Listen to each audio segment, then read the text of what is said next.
Welcome to Legal 123s with ByrdAdatto. Legal issues simplified through real client stories and real-world experiences. Creating simplicity in 3, 2, 1. Welcome back to another episode of Legal 123s with ByrdAdatto. I'm your host, ByrdAdatto, with my co-host, Michael Byrd. As a business and healthcare law firm, details matter. This season's theme is Zoom In. Once we know our big picture, vision, or strategy, we have to roll up our sleeves to get the work done. With each episode this season, we will have our typical stories and make sure we talk about specific actions to focus on for 2022. Michael, have you ever heard the expression, the second time is a charm? No, and I know what you're doing there. The actual expression is third time's a charm. All right, you got me there.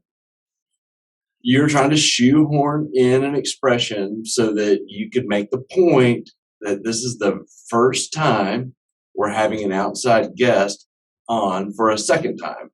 That's correct. You got me there. I was trying to keep things, close to the chest. Okay, yeah. See what you're doing, dad joke and all. But seriously, I love the Yogi Berra misused expressions. They make me laugh every time I hear someone use them. And my wife, who's a very smart person, does it all the time. But Brad, it is actually, you keep things close to the vest. Yes, you got me there. Yeah, it actually comes back from poker, if you can believe that, because you used to keep your cards close to your vest. It is the expression to keep, obviously, your cards secret. And over time, people kept switching it from vest to chest. And I wonder, Michael, is that because people don't wear vests anymore? Maybe they do, or I'm not sure. But what is your favorite misused expression? Well, that's easy because I'm a 13-year-old boy at heart. It's when people say nip it in the bud. I hear that all the time instead of nip it in the bud. And they mean it the same way, which is to halt something early on. But the true origin of the expression comes from, based on debudding plants. Yeah, knowing that you are a man, but you are really a teenager at heart, I could see you going crazy with the word bud.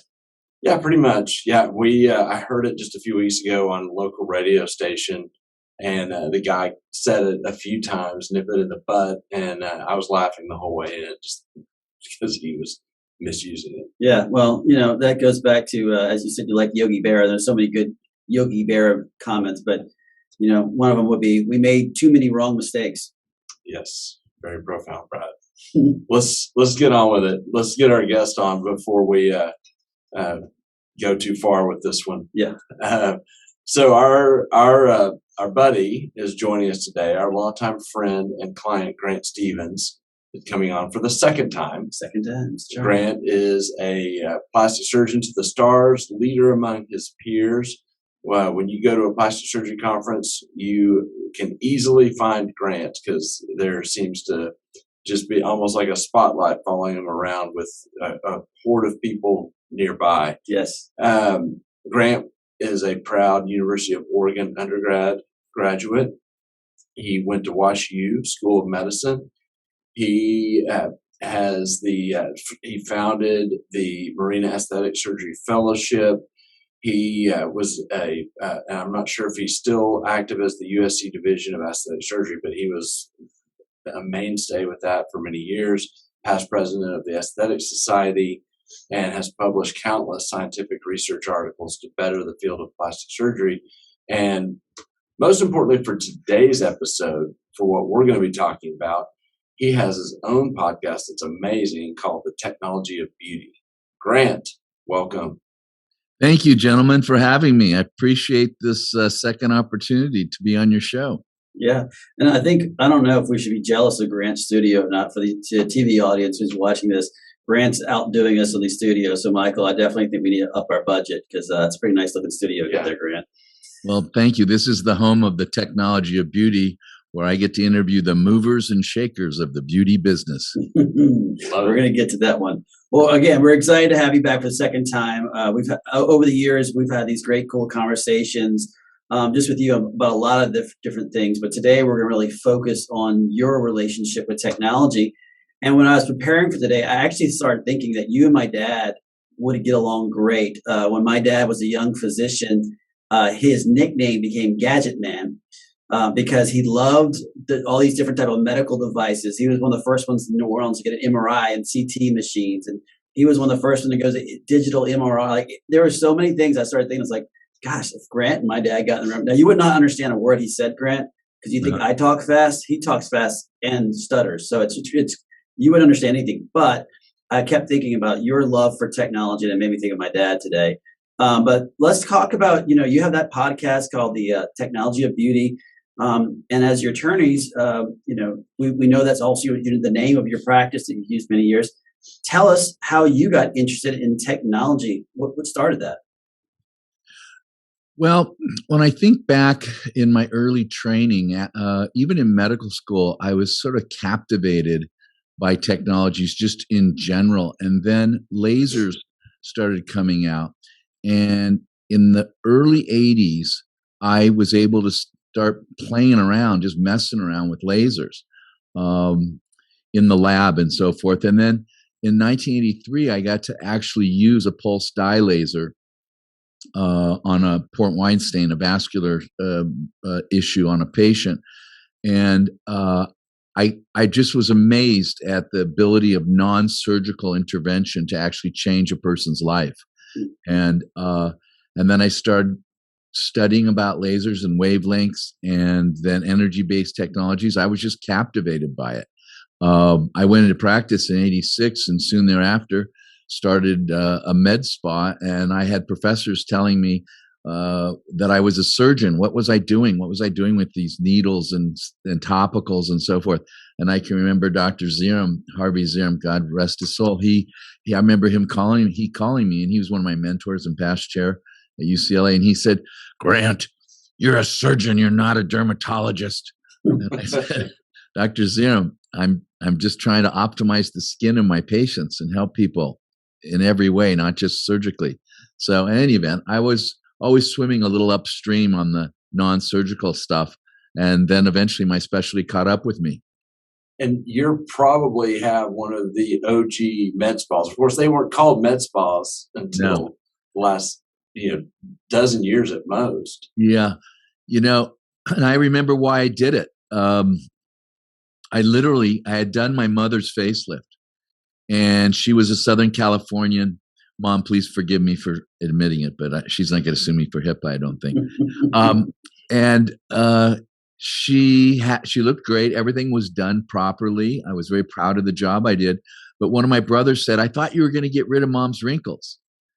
And I said, "No, I did a facelift. I tightened up her neck and her jaw and on and on." He goes, "I thought you're supposed to get rid of wrinkles with a facelift." And I had gotten rid of some of them, the ones I removed, but the skin itself wasn't smoother per se. And I got to thinking about that. And then I thought, what can I do to optimize the skin of these patients? And I coined the phrase, the icing on the cake. And I started developing different approaches, both before surgery, during surgery, and after surgery, and then embracing various technologies, topicals and energy-based, to optimize it. And now we talk about the icing on the cake with all of our patients, and we throw it in as a complimentary service to all of our facial rejuvenation surgical patients. And I talk about optimizing the paint job, because you take your car into the shop, they get the dents out and they fix the body work, but they always paint the car and they give it to you all nice and shiny and painted.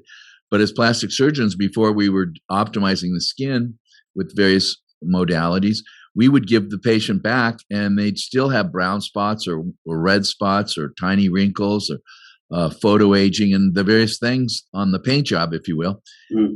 And now by incorporating that into the plastic surgery practice as a part of the surgical regimen, patients are optimized and they look a lot better.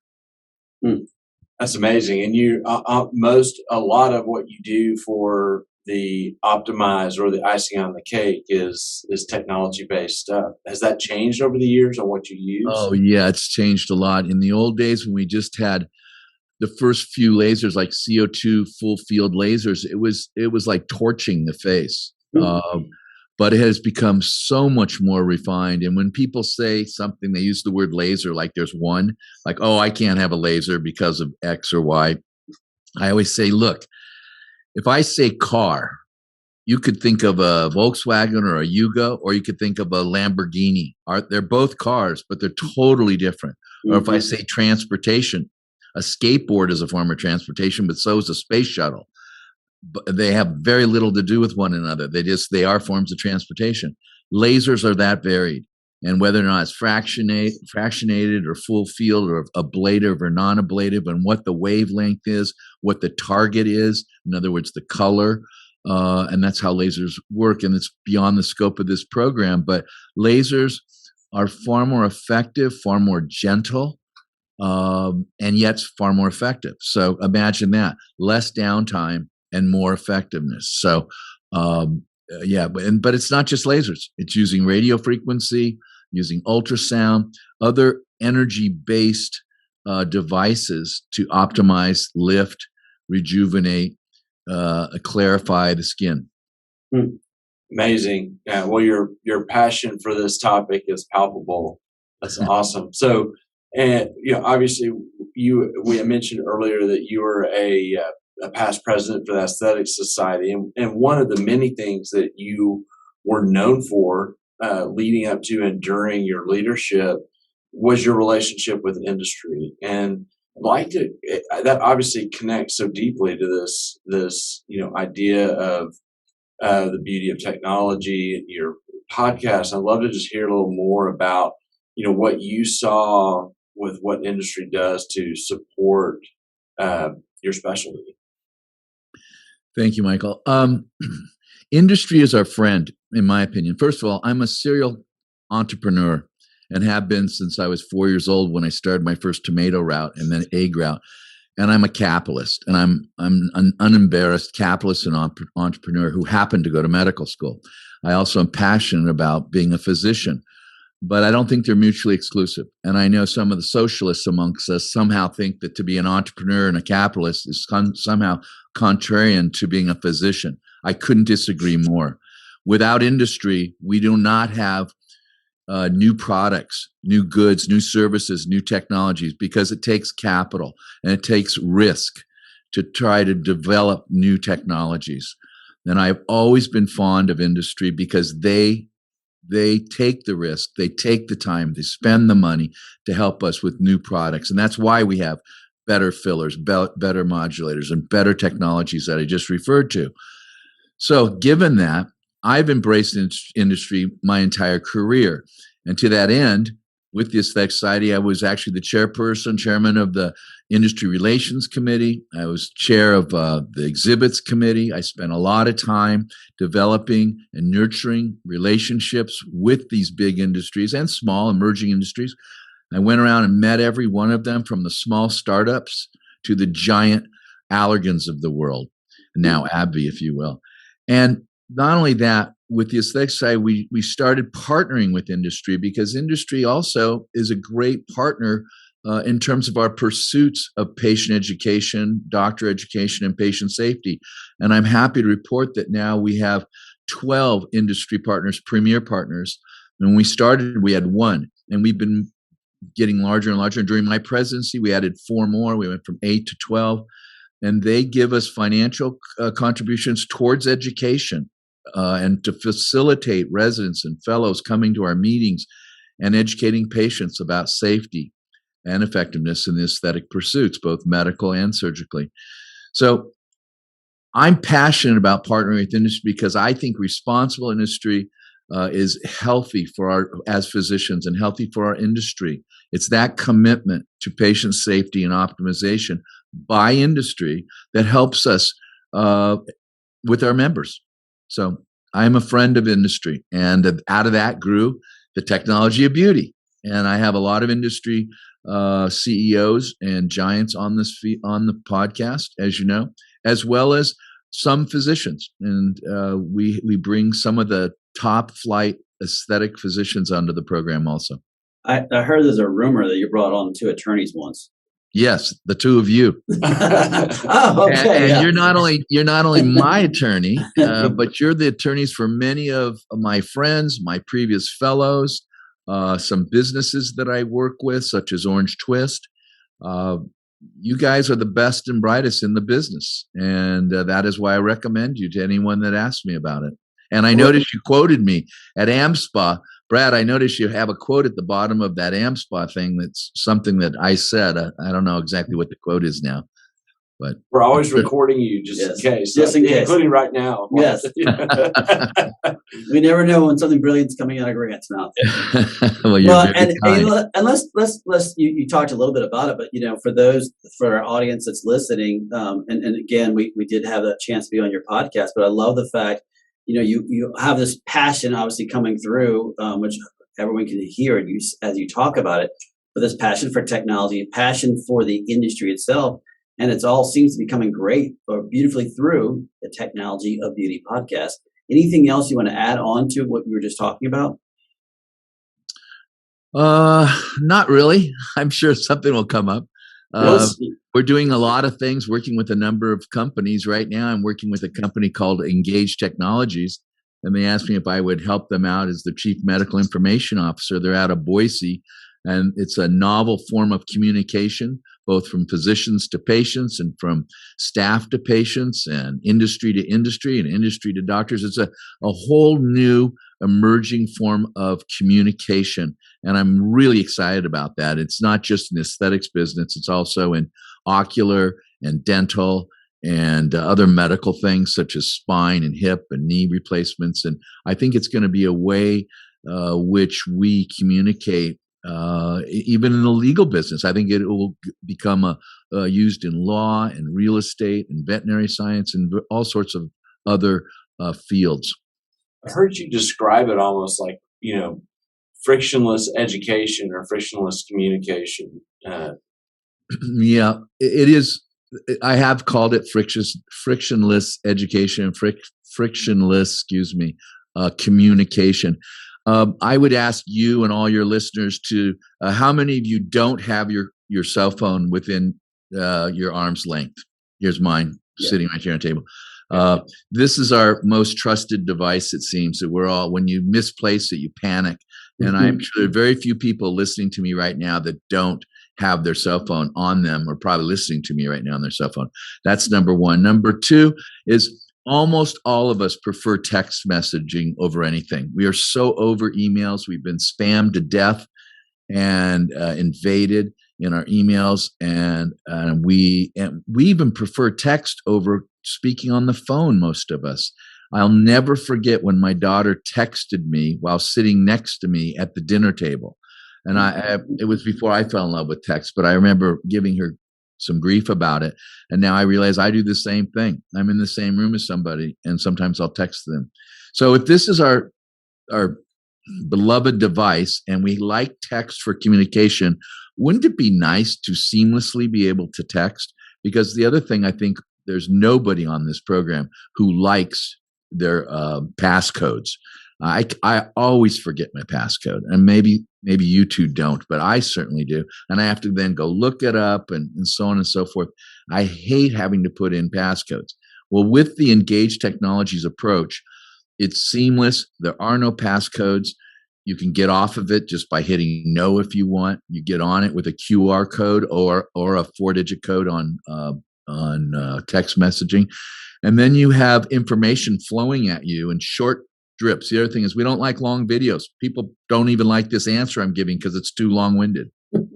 People want 60-second, 90-second little drips. And that's what Engage does, and Engage Technologies. And you'll hear more and more about it. I believe it's going to be the future of frictionless communication. And Grant, before we jump to the next company, I'm just curious, I'm sure the audience is too, how do you find a technology like that? Do they come out and reach out to you, or are you just constantly, because you're so involved in the industry, you hear about it, you seek them out? Is it kind of, which way does it go? They come to you or you find them? It goes both directions. In this case, they wanted to go into aesthetics. They'd already done dental and ocular and some medical stuff, and they asked around and they spoke to people in the business, in the industry, if you will, and my name kept coming up. And then they called me, and I thought it was too good to be true, challenged them to come here to LA. They came here across the street from where I'm talking to you. I'm in Manhattan Beach right now. I brought my lawyer and I brought my banker and a couple other people into the room. I wanted to hear their presentation, and I frankly was blown away and remained over a year later equally blown away. at this exciting form of communication. So to answer your question, Brad, they sought me out. And that's generally what's happening now. Yeah. But there are a few technologies I'm working with now that I heard about, and I went after them because I thought, if you could deliver molecules through the skin and get blood levels of chemicals through the skin and throw away a needle, that sounds pretty unbelievable and pretty exciting. So that, I went after that one and so forth. So it's a two-way street, Brad, but Gotcha. Lately it's been more they're reaching out to me. And so now we've talked about this new type of media platform. Let's move over to cybersecurity. Tell us about Critica Security. Yeah, well, first, I hope that none of you have ever had a cyber attack of the nature I had, but I had a very significant cyber attack. And yes, for all of the doubters, I owned all of the technologies you had. I had Norton. I had everything you have. But when they want to break in, they can. I mean, Microsoft had a cyber attack. And you think any of you have what Microsoft has? States have been broken into, hospital systems, and so forth, and on and on. The petroleum industry, gaming, and people who have all kinds of built-in protection. And the problem is with these cyber hackers and cyber attackers is they invade your computer and with a spider. And that spider sits there and they have what's called a dwell time as it's getting information from that one device. And then it moves on through your system to the other devices. And it can do it through the cloud. It can even come through your Philips light bulb, believe it or not. And it creeps around and it gets all of your information. In my case, the dwell time was 67 days. The average dwell time before attack is now almost 200 days. So it's 180, 170 days. That means it's sitting there. And these zero time attacks, what happens is it's been sitting there. And when they attack you, they don't have a previous harmful virus that they attack you with. So the Norton, I'm not picking on Norton, all the other devices spot known spiders, known attackers, if you will. They recognize an enemy and then they alert you, you have an enemy. But they first have to recognize the enemy. And that's what they're built on historical enemies, not on zero time attackers. Unfortunately, I know too much about this lately. Well, I was attacked. And when I was attacked, one by one, sequentially, 38 computers went dark. But not before money was being transferred out of my personal bank account overseas. All of my photos were taken. Everything was hijacked. And I was shut down. I was reduced to a day timer and pencils. I didn't know who had scheduled, who had paid, what was happening tomorrow, what was happening next hour. Imagine your world being shut down in whatever job you're in. It was terrifying, I have to tell you. I didn't think it could be that bad. Within a week or less, I had 2 US FBI agents, I had a hostage negotiator, and 4 or 5 other people brought by the insurance carrier that I happened to have at that time that helped me so much. I was asked to provide over $500,000 of Bitcoins to get back some of my information. We had to negotiate that down. I spent nearly $1 million positioning and reprogramming everything and obtaining things. It was absolutely the worst time for my business. And thankfully, we did get everything back, to my knowledge. And I was forever affected by the whole concept of cybersecurity. Since then, I know of 2 plastic surgeons who have gone bankrupt over it. I know of 2, 3 others that have been attacked. They are not bankrupt. And now I've been giving some talks about it. And fortunately, one talk, somebody heard me talking about it and came to me from a company called Critica. And Critica has a technology that allows early detection and early warning. Had I known within a minute that I had been attacked, I could have killed the computer, just taken it off my system. And that would have ended everything right then. My bank accounts wouldn't have been invaded. My emails wouldn't have been invaded. It would have ended the whole thing. I'd just thrown it in the trash or just destroyed it. Now, you don't have to necessarily do that. There are other things you can do once you know you're attacked. And there are companies that do that. That's not the role of Critica. Critica is early detection and warning. And no, it doesn't exist yet. But with Critica, it does. And they are in the University of Nevada with the gaming industry. You can imagine the gaming industry is very interested in this technology. And it's being written now in Word, and it is in another language right now that escapes me. But I'm very interested in this technology. I've been asked to be on their board. I frequently am asked to share my own experiences, and I've given you, believe it or not, an abbreviated version of my experiences. But I'm really excited about the future with Critica, and I think it is the first answer, because if you can't protect yourself unless you know you've been attacked. So an early detection leads to protection. So that's what we're looking for: early detection and warning system. That's really cool. Well, as we wind up our episode today, we get to turn the tables on you, Grant. Oh no! We've been a guest on your show before, and you famously asked your guests at the end of each of your episodes to look into the crystal ball and talk about what they see in the future of aesthetics, and we want to hear what you see in the crystal ball for technology. Thank you. I think that one can look into the future by looking back into the past and what's happened. And I see an interest in non-surgical and minimally invasive procedures, and I think that's going to continue. It's growing exponentially. So in general, from 40,000 feet, I think we're going to see more and more development in the field of minimally invasive and non-surgical procedures. I also think there's going to be more research and development in the field of body as opposed to face. Face will continue to advance, but we've made huge headway and strides in facial rejuvenation. I think we're going to see some of the chronic problems with the body approach, and they will be things like cellulite, stretch marks, and skin laxity, non-surgical skin tightening, and then finally also more development in fat reduction. It will be based on energy. I'm not sure what that energy will be. I'm sure it'll be a combination of things such as radio frequency, ultrasound, radiation, cold as in cryotherapy, and of course lasers. There'll be other technologies. I'm aware of a few coming down the pipe right now for cellulite that haven't been announced. So that's where I think the future will lie. And then novel forms of communication, which leads to education. And I think COVID has taught us that in terms of, look at how much time we spend now on Zoom calls, as we're doing right now. And yet, if you would ask me about Zoom 2 years ago, I wouldn't know what you were talking about.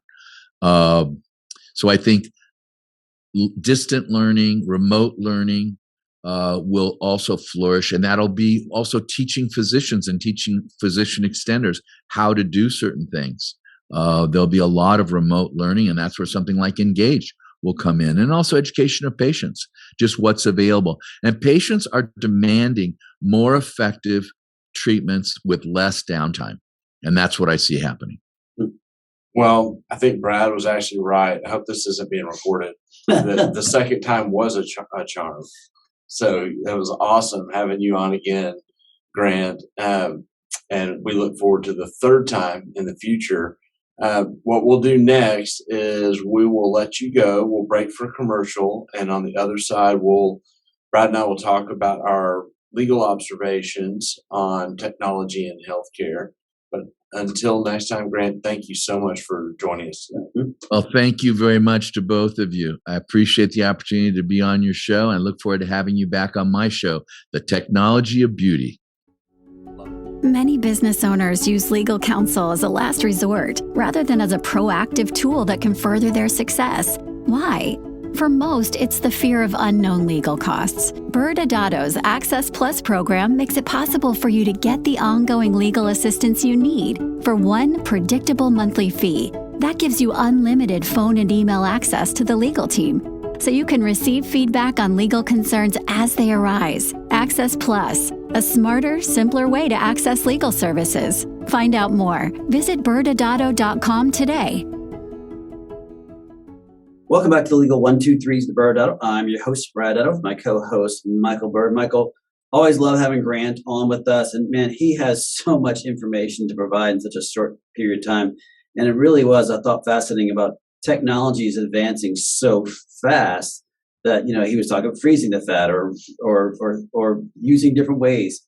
Let's talk about the legal impact, though. Let's zoom in here and get into the details as to how does the law handle all these technologies?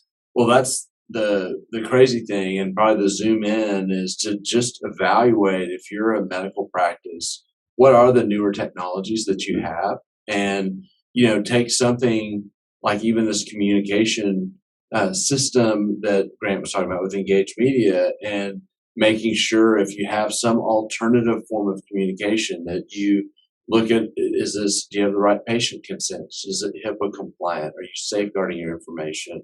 Or if you have devices, understanding, are those devices considered medical or are they considered non-medical devices?